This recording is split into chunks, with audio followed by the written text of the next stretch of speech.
Statement of the History Two-Way Forum. The Sewol Ferry Special Task Force must fully reveal the truth of the Sewol Ferry disaster, which is being abused politically.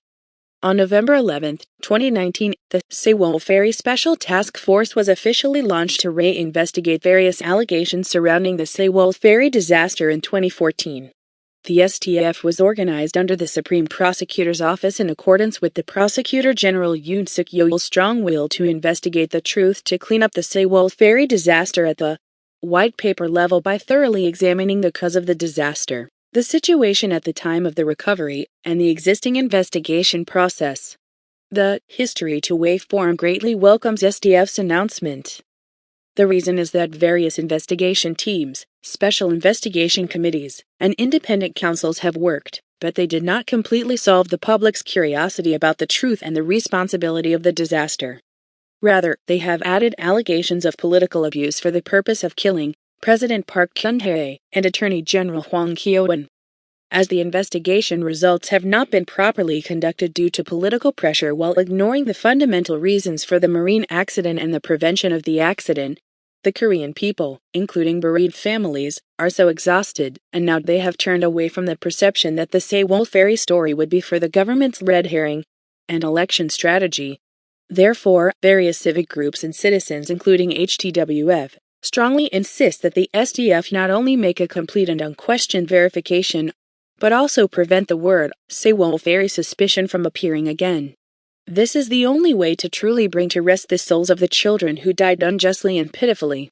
Therefore, we urge the STF launched today to clarify the following allegations that have not been resolved. First, we ask the STF to investigate and thoroughly reveal all suspicions of the bereaved families. Do everything in public, but no longer do a matching investigation fitted in the conclusions that Moon Jae-in, the ruling party, and left-wing civic groups want. In particular, the reason for launching the STF was suspect of helicopter transport and suspect of operation of CCTV.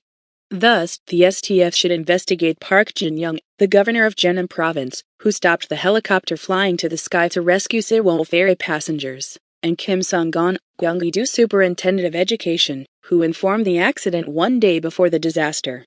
Second, in order to prevent further disasters, the STF should investigate thoroughly why the Sewol Ferry overloaded and sank in while the accidents could not prevent it before. Based on the report, a study on the improvement of the safety management system for preventing large marine accidents, released by the Ministry of Land, Transport, and Maritime Affairs in 2010 as for years before the disaster, the government was already aware of all the problems at the time. The ministry pointed out the problems such as small number of safety management agencies, managers' aging and qualifications, insufficient budget for disaster safety, and the poor safety education. However, a legislation bill to solve these problems was tied at the Legislation and Judiciary Committee without being presented to the National Assembly's plenary session. The STF should clarify why the bill was not introduced from Park Hyung-sun, then chairman of the committee. If the bill had been passed, it would have prevented the captain and crew from abandoning passengers at golden time, which could have saved passengers.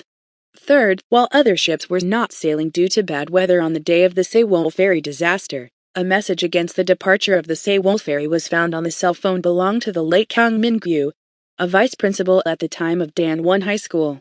This is a testimony to someone who pressed ahead with the school trip to the vice principal by telephone.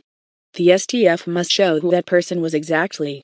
Fourth, a false report as saved all people on board went out immediately after the accident. Because the news led to the slowdown of rescue operations and made the number of victims increase, it is important to know how the false report came from and to clarify who involved the serious mistake. Fifth, it is known that Moon Jae-in was a lawyer who helped pay the debt twice, not once, to the bankruptcy of Yoo Byung-un, the Sewol Group chairman. The STF should investigate the claim to Moon Jae-in's responsibility for the Sewol Ferry incident by helping Yoo Byung-un come back after canceling Yoo Byung-un's debt of 180 billion won while serving as the chief presidential secretary. While free patriotic civil organizations and citizens, including HTWF, pay close attention to the activities of the STF, we are ready to give strong applause as well as cheer for STF's efforts to fully uncover the truth behind the Sewol Ferry disaster, including the above 5 suspicions. November 11, 2019. All members of the History Two-Way Forum.